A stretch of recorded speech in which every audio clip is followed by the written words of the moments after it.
propose further cooperative efforts between all the nations in weather prediction and eventually in weather control. Think about that kind of communication and think about the opportunity that will provide.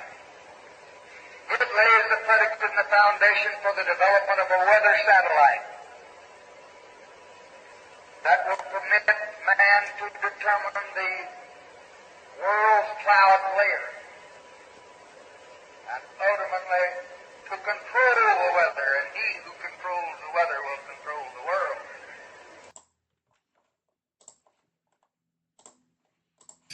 Another example is the array of technologies, often referred to collectively as geoengineering, that potentially could help reverse the warming effects of global climate change.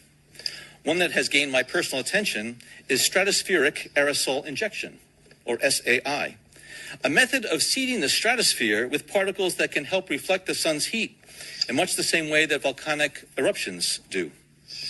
An SAI program could limit global temperature increases, reducing some risks associated with higher temperatures and providing the world economy additional time to transition from fossil fuels.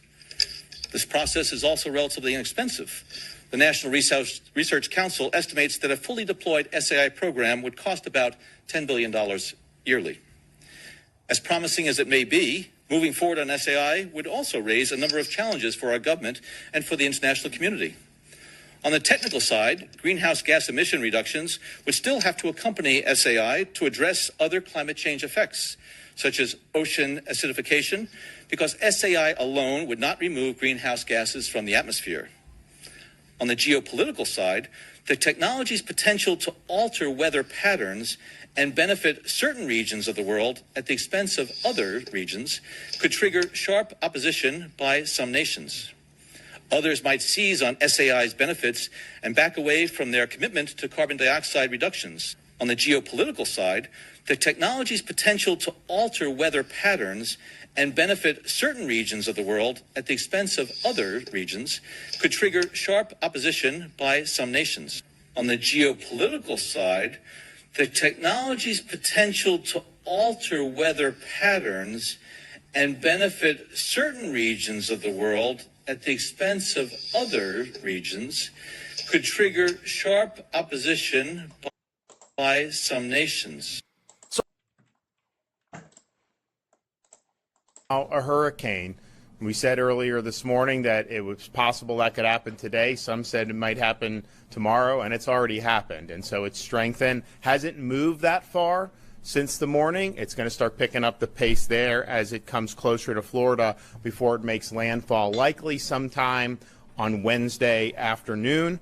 The forecast currently calls for the storm to reach potentially a Category 4. You know, they were talking about climate change yesterday, and now we're learning that scientists and researchers are looking at how to change the weather on purpose. That's right. Lasers now could one day manipulate rain and lightning. CBS This Morning contributor Michio Kaku is a physics professor at City College of New York. Professor, nice to see you. Extraordinary seeing Al Gore and Bill Clinton there together with Charlie, wasn't it? That's right, yeah. Yeah, they did not get into this discussion, though. But it is fascinating. I mean, lasers, really, to change the weather? That's right. Well, as Mark Twain once famously said, everyone complains about the weather, but no one ever does anything about it. Well, instead of doing a rain dance, we physicists are firing trillion-watt lasers into the sky to actually precipitate rain clouds and actually bring down lightning bolts. This is potentially a game changer. But this is experimental. It's experimental. However, in the laboratory so far it works. When you have water vapor and you have dust particles or ice crystals, you can precipitate rain. It condenses around the seeds. These seeds can also be created by laser beams. By firing trillion-watt lasers, you rip apart the electrons, creating what are called ions, and these ions act like seeds, like dust particles, bringing down rain and even lightning. Go ahead. Well, this fascinates me in part because, too, I remember reading the stories that China had used this during the Olympics, that the USSR had used this after Chernobyl to create rain clouds. I mean, did those really work then? We have some of these capabilities now? Inconclusive. Even in the 60s, the CIA used this to bring down monsoons. Governments have been playing with this thing. Alleged to. Alleged to, right. Yeah. Now, we realize that for decades now, these governments have been alleged to have experimented with weather control, but nothing conclusive. This time we're bringing in the laws of physics rather than simply waving our hands and uttering mumbo jumbo. We're actually using trillion-watt lasers now. And in the laboratory, sure enough, they precipitate rain out of water vapor. Sure enough, you can actually bring down electricity down the beam. Another example is the array of technologies, often referred to collectively as geoengineering, that potentially could help reverse the warming effects of global climate change. One that has gained my personal attention is stratospheric aerosol injection, or SAI, a method of seeding the stratosphere with particles that can help reflect the sun's heat in much the same way that volcanic eruptions do.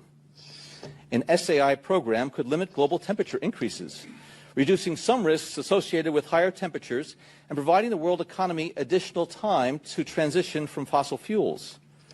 This process is also relatively inexpensive.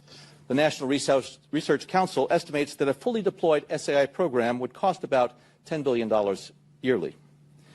As promising as it may be, moving forward on SAI would also raise a number of challenges for our government and for the international community. On the technical side, greenhouse gas emission reductions would still have to accompany SAI to address other climate change effects, such as ocean acidification, because SAI alone would not remove greenhouse gases from the atmosphere. On the geopolitical side, the technology's potential to alter weather patterns and benefit certain regions. And it's mainly, I mean, the frightening thing about this is I know that there's been many tests now that are showing accumulations of aluminum, even in places in very remote parts of the earth, in the soils. And it's hard to explain why that would happen. And people should know this, that aluminum was never a free molecule prior to the era. Aluminum, all the aluminum on Earth is bound into silicate. And so it wasn't like there are many other metals like iron, et cetera, that are in the seawater and that, and zinc and magnesium, et cetera, that are free and biologically available. But aluminum was really not biologically available prior to and particularly the airline industry. When aluminum smelting became very widespread. And then, of course, the aluminum got into our cookware, it got into aluminum cans, it got into, food storage, et cetera. And we now know that aluminum gets stored in the brain, it crosses the blood-brain barrier, it has a high association with Alzheimer's and with many other brain injuries and other injuries.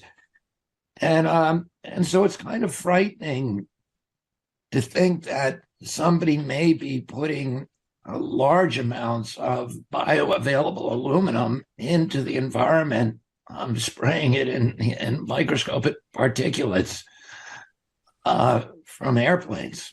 You're completely correct on every point. Thank you for bringing that point up, that aluminum does not exist naturally in the environment in free form, always bonded to other elements.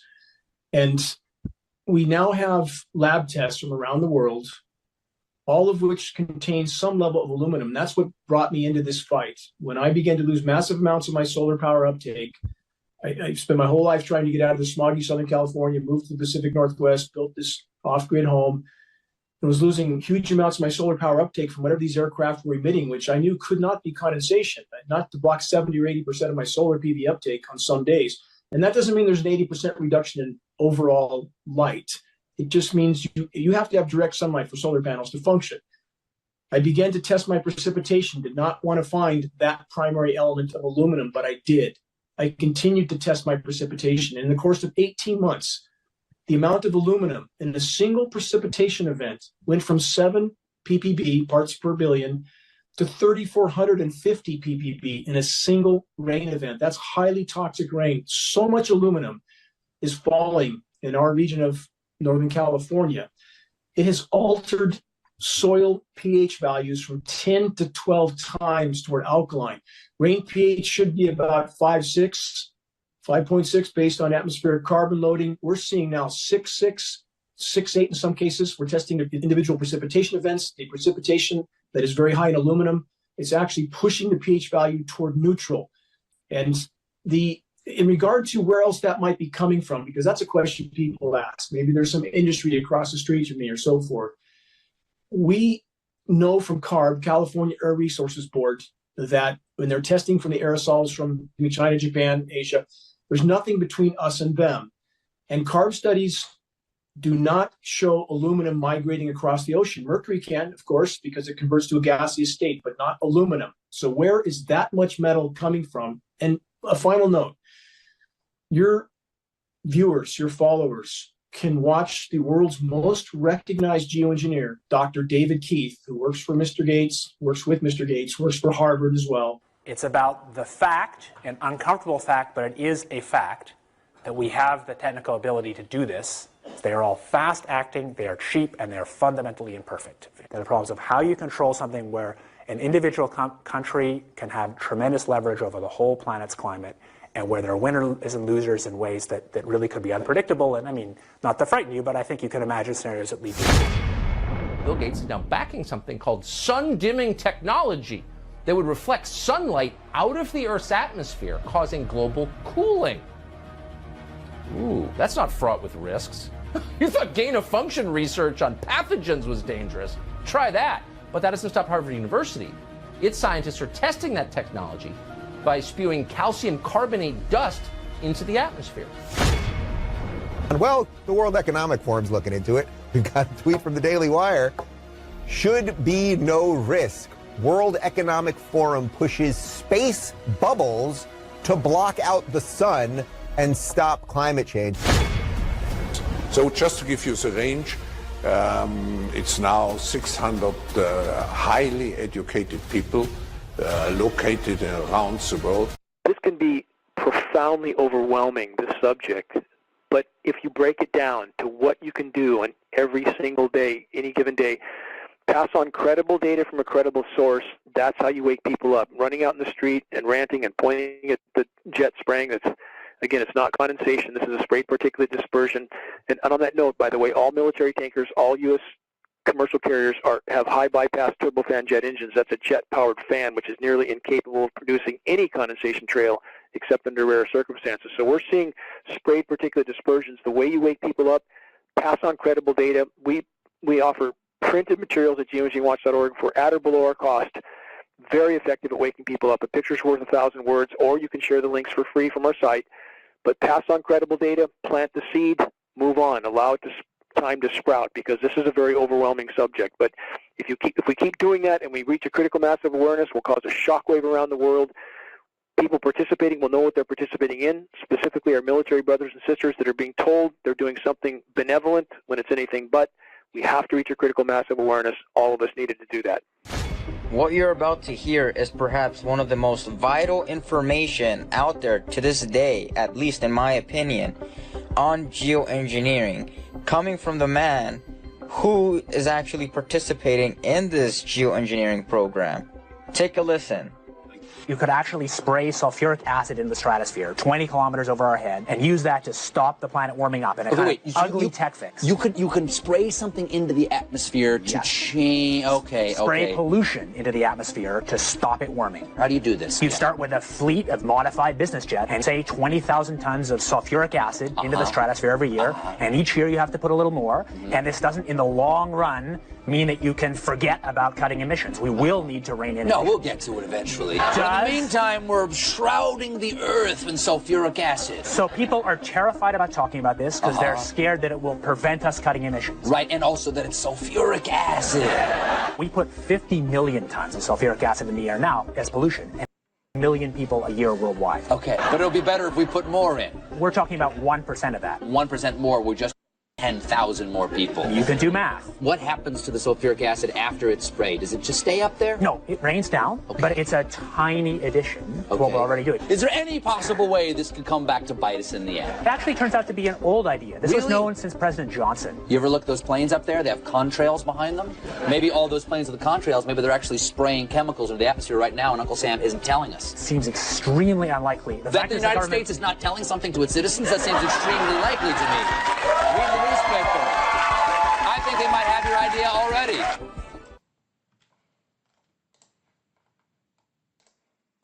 And it describes a plan Bill Gates has to control hurricanes.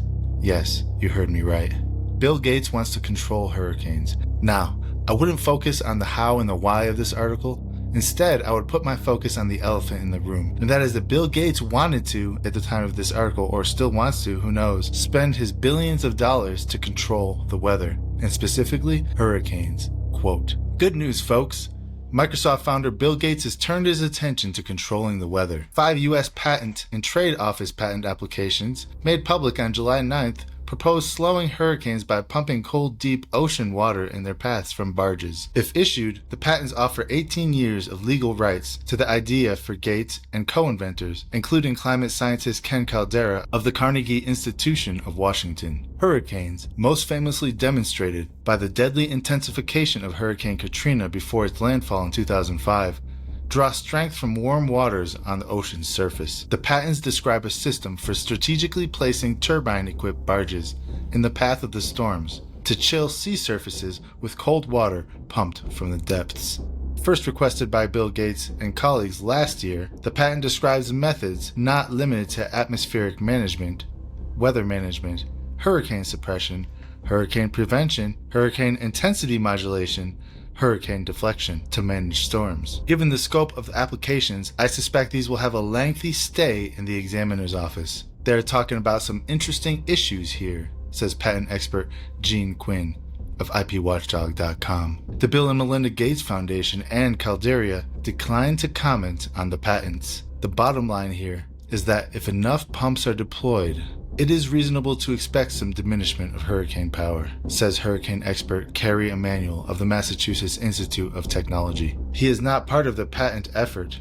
Cutting sea surface temperature by 4.5 degrees under the eye of the hurricane would actually kill a storm, he said.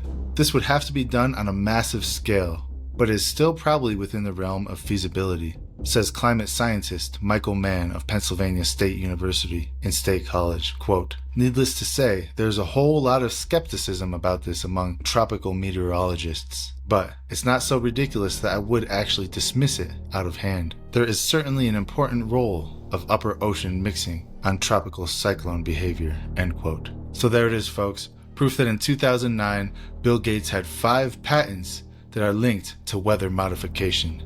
More importantly, hurricanes. Now pay close attention to what this article said about the patents. It said they describe, quote, methods not limited to atmospheric management, weather management, hurricane suppression, hurricane prevention, hurricane intensity modulation, hurricane deflection. You notice how it said not limited to? Those are the key words right there, everyone. Now, I found something else very interesting you need to see. This is from 2010, and it's from one of the most prestigious climate scientists at the time, speaking on geoengineering.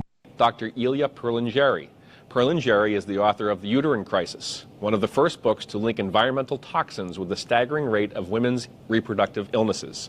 In 2006, she was chair of Maine's first global warming conference. She has written for E!, the environmental magazine, and London's The Ecologist. Ancient cultures used to do native tribal dances to pray for rain, to bring areas that were very dry and have good rainfall. In the 20th century, clouds were seeded by numerous countries around the globe with various chemicals to produce rain. China was just doing this over the summer in Beijing to make sure that there weren't any rain, that there wasn't any rain during the Olympics. But all this has changed dramatically with the U.S. military's secretive research and plans to control the planet's natural weather. This has not been given very much press, and we have to remember that we have a corporate-owned press where 85% of radio, television, and print media is owned by 5 corporations.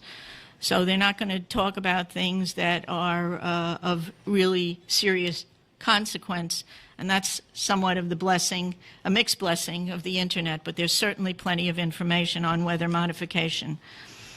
The Air Force is on record as saying, quote, they want to control the weather by 2025, and we are not talking about just seeding the clouds for rain. Weather modification means, quote, any activity performed with the intention of producing artificial changes in the composition, behavior, or dynamics of the atmosphere, unquote. And as of April this year, there are more than 150 different weather modification programs around the world. Since about 2000, the Department of Defense and the Department of Energy have been spraying the entire United States sky with a toxic brew of chemicals and other biologic agents. Do we have that? Didn't we do that? Just want to show you something. We have 2 different kinds of trails in the sky right now. One are called contrails. How many of you know what contrails are? Contrails are what have been around from the ends of planes since World War II. These are very, very short exhaust trails that usually evaporate within a few minutes. You just look up at the sky and you'll just see a jet, sometimes with 4 trails, but it evaporates pretty quickly. How many of you know what chemtrails are? The military and some commercial planes are spraying us with what are called chemtrails. I want you to look at the... And oftentimes, before there's a weather front, there are heavy assaults from these planes just before a weather front is changed and comes in. Military and some commercial jets have been fitted with huge barrels of at least 49 different kinds of documented chemical poisons. Among other documented ingredients in this toxic man-made clouds are pathogenic molds, fungi, weaponized viruses, and made in some places like the secret site at Fort Detrick, Maryland, which is supposed to be a cancer site. But there are a number of scholars and professors tracking this that have big questions about this. Barium and nanoaluminum particles. What do these do to the human body? Barium is an alkaline earth mineral. It was discovered in 1774. At low doses, it can act as a muscle stimulant. At high doses, it detrimentally affects the heart and the nervous system. Barium is toxic to all mammals, and that means not just humans. Aluminum, which is the most abundant metal in the Earth's crust, is known to diminish kidney function and destroy brain cells and cognitive function. Just think about it. Just between the aluminum and the mercury that we're breathing all the time, we've got already a serious issue about brain function and cognitive function. There is also documented evidence that the aluminum in chemtrails is released as nanoparticles, and that when they reach the Earth environment for wildlife, in lakes and streams, it's causing serious problems with wildlife there. Researchers are also finding that nanoparticles interfere with the growth of plants. Nanotechnology is totally unregulated. Just this past month, a new research report came out showing and documenting for the first time that these nanoparticles actually go through the skin. Well, if you breathe them, whether they go through the skin or whether you're inhaling them, it's still a problem, a serious problem. Other toxic chemicals that have been documented include ammonia, ammonium chloride, bismuth, cadmium, one of the most toxic elements also in the environment, hexabromobenzene, lead, potassium iodine, potassium perchlorate, sulfur, and xylene. This is just a toxic spew of carcinogens, serious respiratory and skin irritants, cardiovascular and gastrointestinal toxicants. I'm asking, is there a relationship between asthma, now the number 3 killer in the United States, and staggering rates of it for small children? up from number 10 a decade ago, and the chemtrails. According to Clifford Carnicom, who's been studying chemtrails for 9 years now, and I met with him to discuss this in detail this summer, quote, the true nature of these aerosol operations remain undisclosed and closed to fair examination by the public. All of this is being done by stealth to keep us in ignorance. There is a long, long history in the United States, tragically, not the kind of history that you learn in college textbooks, about secret chemical exposure to which Americans were subjected. I'd like to read you just a few of them. In 1931, Dr. Cornelius Rhodes, under the auspices of the Rockefeller Institute for Medical Investigations, infected human subjects with cancer cells. They were not told about it. He later went on to establish the U.S. Army Biological Warfare Facility in Maryland, Utah, and Panama, and then was named to the U.S. Atomic Energy Commission. While there, he began a series of radiation exposures, experiments on American soldiers and civilians in hospitals. In 1942, Chemical Warfare Services began mustard gas experiences on approximately 4,000 servicemen. The experiments continued until 1945 and made use of the Seventh-day Adventists who chose to become human guinea pigs rather than serve on duty. 1965, prisoners in a prison in Philadelphia were subjected to dioxin. Dioxin is so toxic, it is a byproduct of chlorine when it breaks down, whether it's in Clorox or in tampons, and a teaspoon could literally kill the entire planet. Dioxin is a carcinogen, and it's part of Agent Orange that was suspected even before the military used it for Desert Storm. In 1996, the Department of Defense admits that Desert Storm exposure for all of the military, they were exposed to chemical agents, including Agent Orange. So I have questions that have to be part of an urgently needed public discussion and outcry. When is this going to stop? Obviously, you don't know, and I would urge you, they're outside. There's a list of websites that you can go to, not just to Clifford Carnicom's, but this is the most, his website is the most well-documented one with lots of medical information.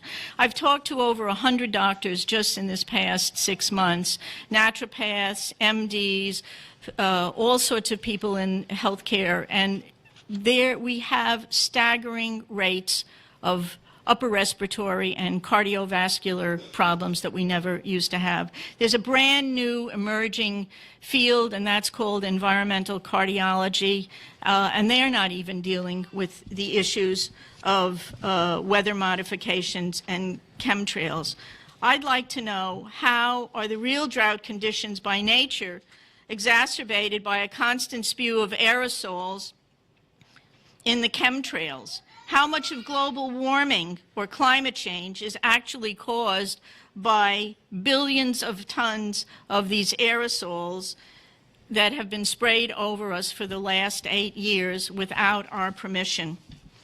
It's not just CO2 emissions that we have to deal with, but we have to deal with weather modification. How is weather modification by the military destabilizing our planet's natural weather? A controversial weather modification bill was just passed. Bush just signed it to the 109th Congress. There was no public discussion. These bills did not include any agricultural, water, EPA, or public representatives, and did not have any provisions for congressional, state, county, or public oversight of either expenditures, medical, and/or environmental consequences. In other words, we've really been guinea pigs for at least the last 8 years with literally every breath we take. 7 days a week, 365 days a year. What we are breathing now, as one of my dear friends says, the indoor air is just the same. What the indoor air is just the outdoor air inside. In addition, the Pentagon is on record this summer as saying it wants to resume open-air testing of biologic weapons. There's a flyer outside on this with some research that Professor Francis Boyle has done. And he's been quoted recently as saying the Pentagon is fully prepared to launch biological warfare, yet much of this technology is being used on us without our permission. We are signatories to no germ warfare and to the Nuremberg trials.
Perhaps the greatest lie ever perpetrated on populations all over the world is the condensation trail lie.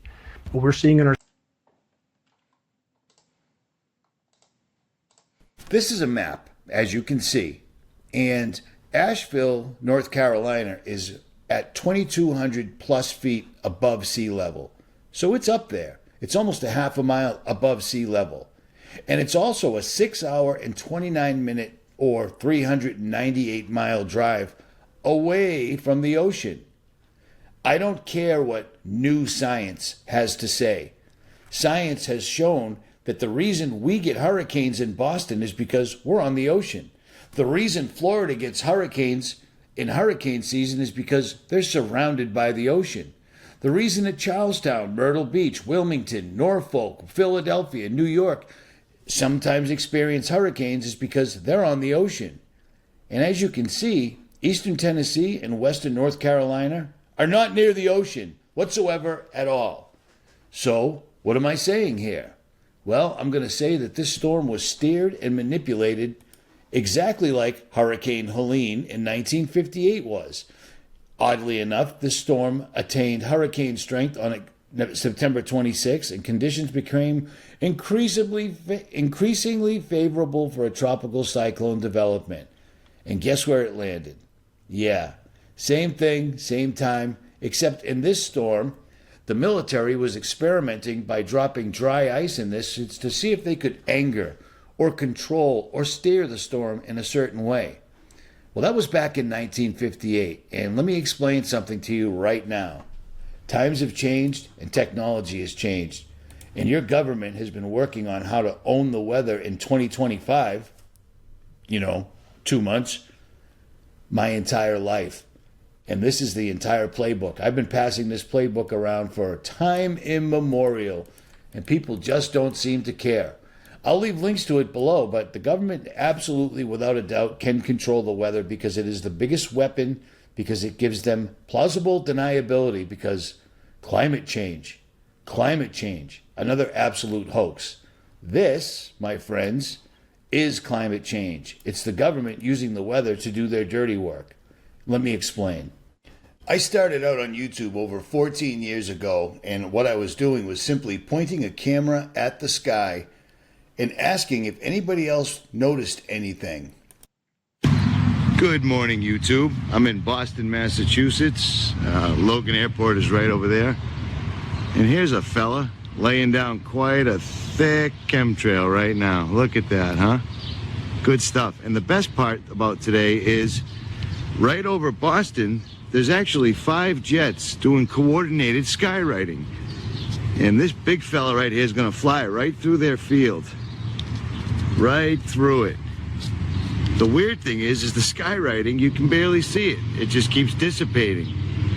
Unlike this stuff, it doesn't go anywhere. I mean, look at that. Can you actually see the airplane flying about the same height as the chemtrailers? See, whatever the skywriters were using, they probably should have used this stuff that whomever is using, because it lasts and lasts and lasts for hours.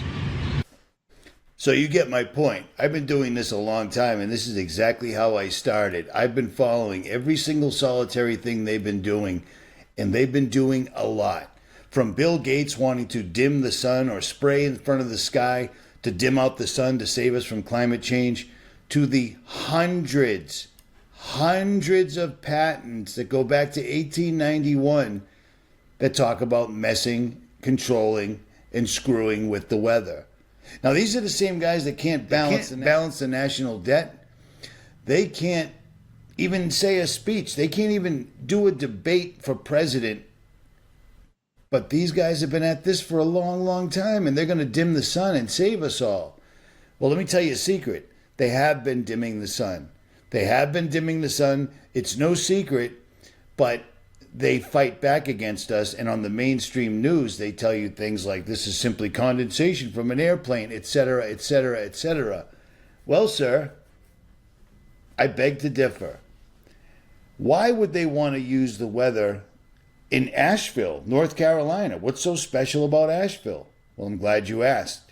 Here's the answer. Weather manipulation, weather modification is not a conspiracy theory. They have told us time and time again, and by they, I am talking about the powers that be, but scientists, researchers, and so forth have told us time and time again they can manipulate the weather. They can create very powerful storms, monsters. The government has been manipulating the weather ever since the 1930s, if not before then, under such projects like Operation Storm Fury and Operation Cirrus. So it's definitely no secret. Going back to weather manipulation, we actually have something rather interesting when it comes to North Carolina Hurricane Helene and a particular agreement. Now, for those not aware, lithium batteries have been really making their rounds in the news lately. Here in the United States, where I'm from, certain items with lithium inside have been catching on fire. Then I believe there was a port that had cases of lithium, which also caught on fire. So, like I said, we have been really hearing a lot about lithium lately. You see, North Carolina has a lot of lithium deposits. Do you see where I'm going at here? There is a corporation that really wants these lithium deposits. That corporation is called Albemarle Corporation. Now, Albemarle is owned by both BlackRock and Vanguard. That shouldn't be very surprising because BlackRock and Vanguard have their hands in everything. But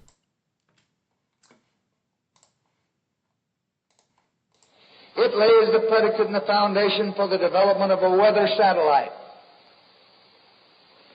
that will permit man to determine the world's cloud layer and ultimately to control the weather, and he who controls the weather will control the world.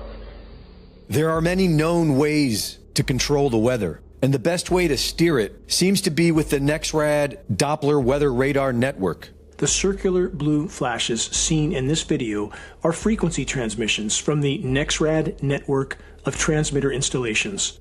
The brighter the blue flash from a frequency transmission installation, the more pronounced and powerful the repelling effect on any air mass or storm in the vicinity will be. Where there are no blue flashes, there is no transmission, thus no repelling effect, thus no resistance for a migrating storm. Translation: a migrating storm will be hindered from moving toward frequency transmissions and will easily migrate in a direction with no transmissions. So again, I ask, was Hurricane Helene's path and behavior just an act of nature, or was it engineered? Whatever happened during Hurricane Helene, our own government is actively killing the victims of the flooding. We're in Asheville, and I saw 2 Air Force helicopter 60s, and I knew they were PJs just looking at them. And I went up to them, I'm like, hey guys, like, what are y'all doing? And like, this is what you need to be doing, this is how I'm finding people. And they're like, we can't go. We're waiting on Title 10 orders. And I'm like, what? They can't get any authority. There's military helicopters all over here sitting on the ground, and they can't do nothing. Even my JSOC boys in Fayetteville, they can't get orders to come out here. It is just the most disgusting thing, and they're killing these people. And I don't know why they're doing it. I don't know what kind of conspiracy. I've heard so many things. Whatever you want to come up with, But they are literally allowing these people to fucking die in the mountains right now because we can't get helicopters. Not only is the government standing down, they are stopping others from helping. And there are even reports that the confiscated donations are being delivered to sanctuary cities. So I'm here in Boone, North Carolina. I'm at the staging area. I volunteered myself and my canines to come up and do some search and rescue efforts. Obviously, you see all my equipment. So we've been told to just turn around and go the opposite direction, because what they're doing is they're confiscating everything. Like, they would confiscate all of my gear, my car, my dogs, like literally everything.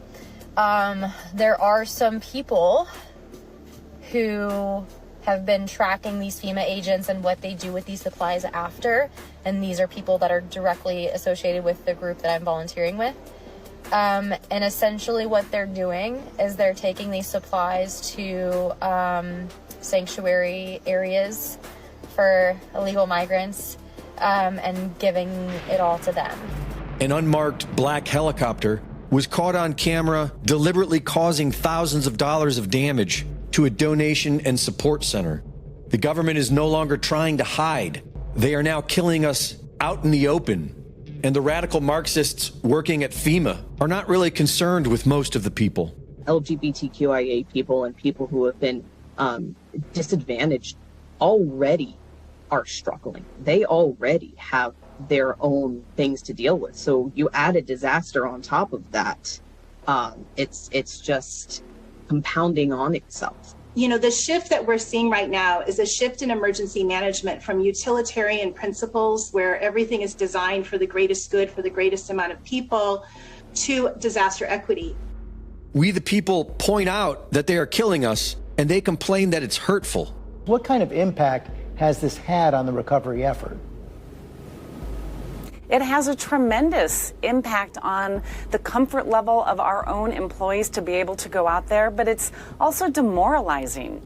Right after the government says they don't have enough money for the American people stricken by the floods, and that another storm is coming, they announce another $157 million to the people of Lebanon. Joe Biden makes another Freudian slip and says the government's response will be to increase the number and intensity of these extreme weather events. Response is to increase the number and intensity of the extreme weather events and be where we're going to use all the resources available to the government to do it. And many are now saying that this is exactly what they did with Milton, which is now expected to be catastrophic. Predictive programming, subtle form of psychological conditioning provided by media to acquaint the public with planned societal changes which are to be implemented in the future. If and when these changes are put through, the public will already be familiarized with them and will accept them as natural and normal progressions, thus lessening possible public awareness and resistance.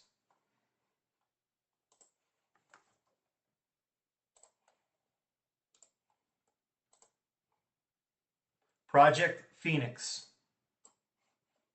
And we have Category 1 Hurricane Phoenix just south of Jamaica now. Phoenix is currently expected to make landfall in the Yucatan Peninsula as a Category 2 storm. But of course, always, we are keeping a close eye on this system. There has been a noticeable shift in the forecast track from the NHC overnight, which now brings Phoenix into our viewing area, possibly as a strong hurricane. Now is the time to begin those preparations, folks. We have breaking news this morning if you're just joining us. The National Hurricane Center has upgraded our entire viewing area to a hurricane warning as Hurricane Phoenix is projected to make landfall as a major hurricane sometime tomorrow. Mandatory evacuations are in effect for all coastal regions. Forecasters say this storm could be one of the strongest ever to hit the Tampa Bay region. We cannot stress enough how crucial it is that you finish your storm preparations tonight. Conditions will deteriorate rapidly tomorrow morning, and evacuation routes will quickly become impassable. Please don't take this lightly and heed all evacuation orders. Folks, this is unfortunately the worst case scenario unfolding for the Tampa Bay area. Phoenix is now a Category 5 hurricane with maximum sustained winds at 160 miles an hour. but wind gusts up to 200 miles per hour. This is catastrophic. It is a historic storm and unfortunately making a beeline right now for our area. We have a live look right now at North Tampa and Polk Street. I believe this is near Kawa Coffee, and as you can see, the storm surge has completely inundated downtown. Law enforcement now is reporting that all bridges have been cut off by storm surge. We're looking at up to 20 feet of storm surge in some spots. We're trapped on the third floor of the Tampa General Hospital parking garage, and the storm surge is up to the second floor of the hospital. St. Petersburg is essentially an island right now.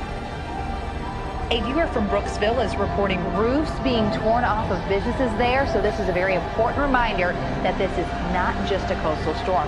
We are seeing significant wind damage well inland. Unbelievable gust coming through. Oh my goodness.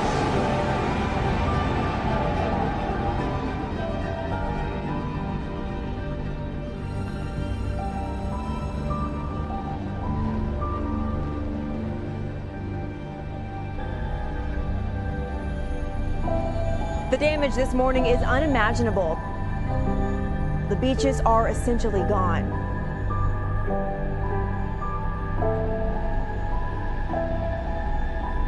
The Howard Franklin Bridge is completely destroyed. I've never seen anything like this. Officials are scrambling to clean up debris from local airports in order for supplies to be flown in. We are getting reports from Homosassa of residents trapped by downed trees. There's not a single business that we've driven by that doesn't have significant damage. Tampa General Hospital has told us that they are unable to receive any patients after the hospital suffered significant damage from wind and storm surge. The level of destruction out here is indescribable. It's going to be a very long road to recovery for the Tampa Bay area.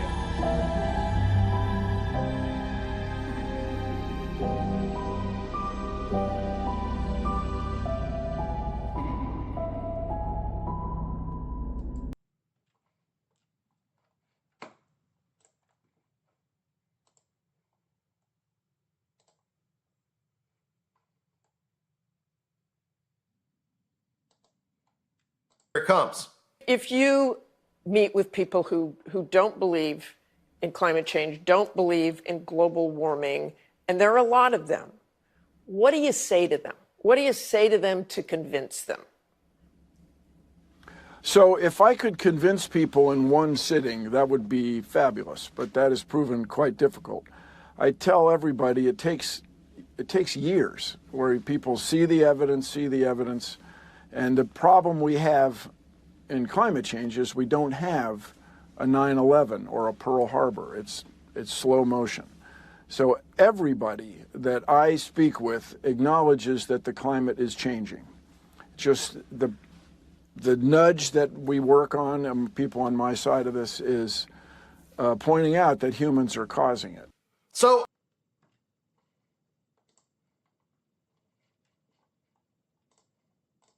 in an interview with the Los Angeles Times on April 21st, you said that you told the Associated Press that the American government has created weather tampering techniques so that the New World Order will be able to starve millions of Americans and to control the rest. Would you explain what you were... Did y'all hear what he said? Did you hear the question?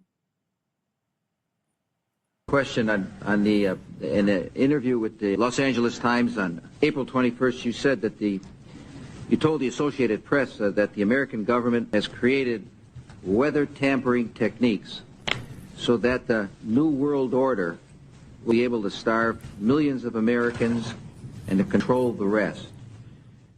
Would you explain what you were trying to say? Well, what I was trying to say is exactly what I said.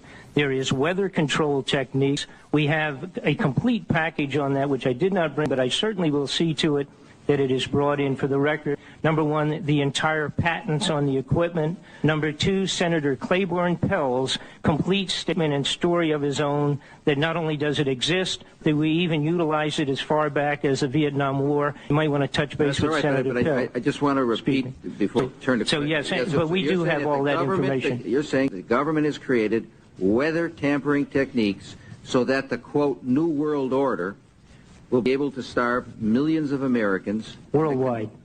Millions of Americans, and to control the rest. Yes, sir, and that's my belief. As bizarre as that sounds, if somebody had told me that that equipment even existed 10 years ago, I would have thought they were nuts, sir. And at this point in time, we have all the documents to prove it. And if you think that 85 tornadoes takes place in the middle of our growing area by simultaneous accident, I'm sorry. With the equipment that's already set up internationally, and as bizarre as that is, it is proven and documented. We will supply you with those documents. As bizarre as that is, I would say that weather wars, and this is quoting actually Senator Claiborne Pell himself, that they are the greatest weapon ever created in the world, and that's the senator's own statement. So yes, I do stand on that. Thank you, Mr. So did you hear that? So the senator said...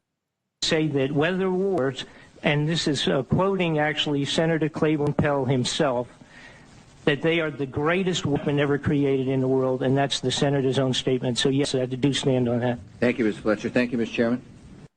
No challenge poses a greater threat to future generations than climate change. Our response is to increase the number and intensity of the extreme weather events and be wary we're going to use all the resources available to the government to do it.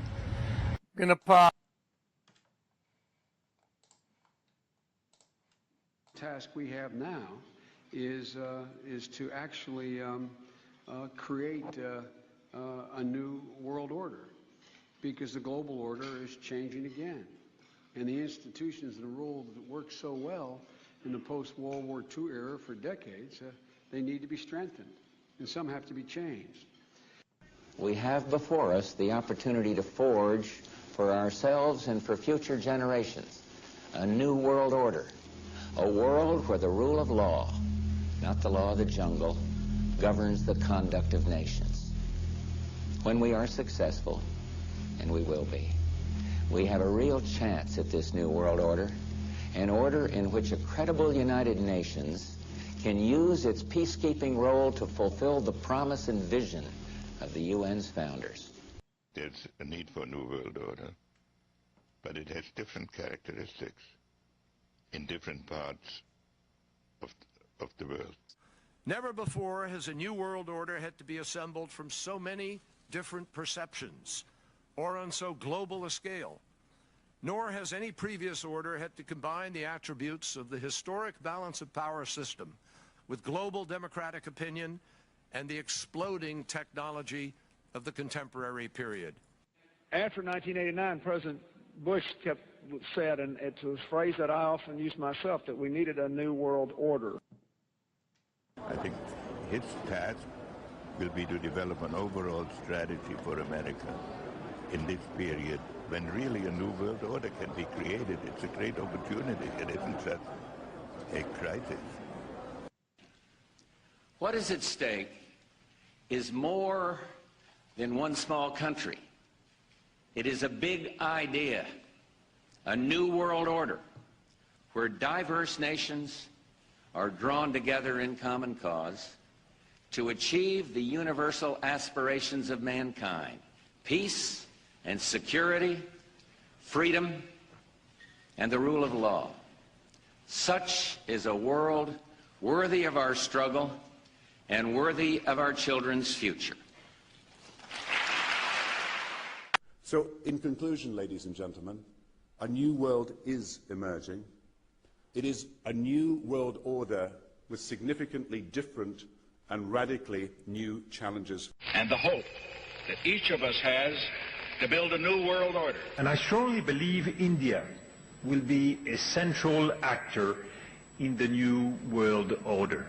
Well, this week, PPP released the findings of a poll of how much Americans believe in conspiracy theories. That's where we got our lizard people numbers from.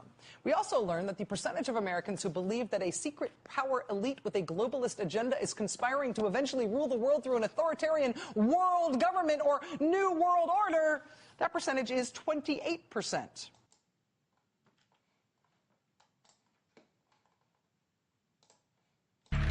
Canadians know where I stand. This is a moment for responsible leaders to think carefully about where they stand and who they stand with. While Justin Trudeau makes a compelling case study, he is not the only dictator on the rise. Under the new rules provided by the COVID-19 emergency, many other elected leaders were empowered to show their true colors. Interesting how they all marched in perfect lockstep while chanting the same slogans. This pandemic has provided an opportunity. Here we are now with an economy in crisis, but with an incredible opportunity. It's certainly a major crisis, but it also offers us a unique opportunity. Unprecedented opportunity to rethink and reset. The great opportunity for reset. Opportunity for us to reset. For a reset.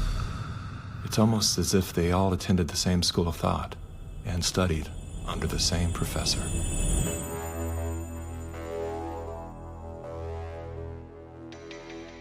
Some people would say this revolution is characterized by the fight of robots against human beings.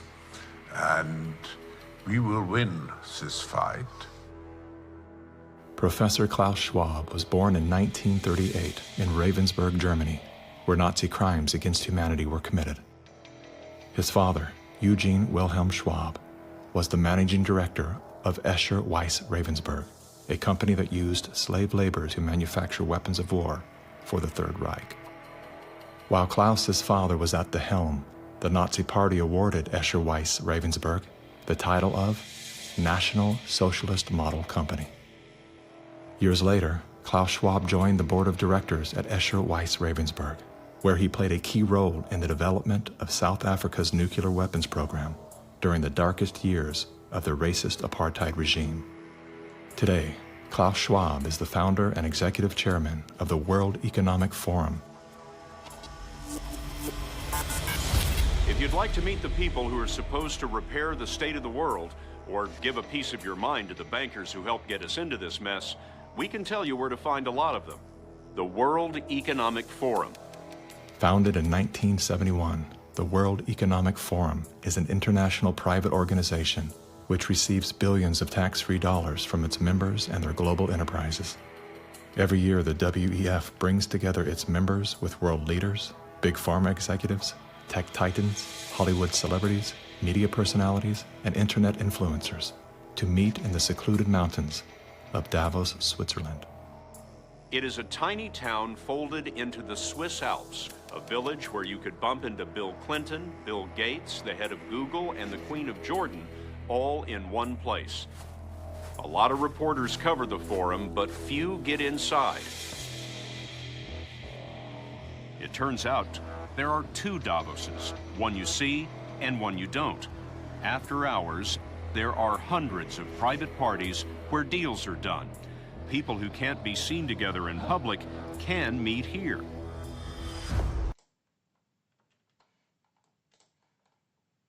Honestly, who would build a set of buildings in the shape of two serpents? Why would any group of people do that? Why does the Bible say, whoever loves the world or the things of the world has not the love of God in them?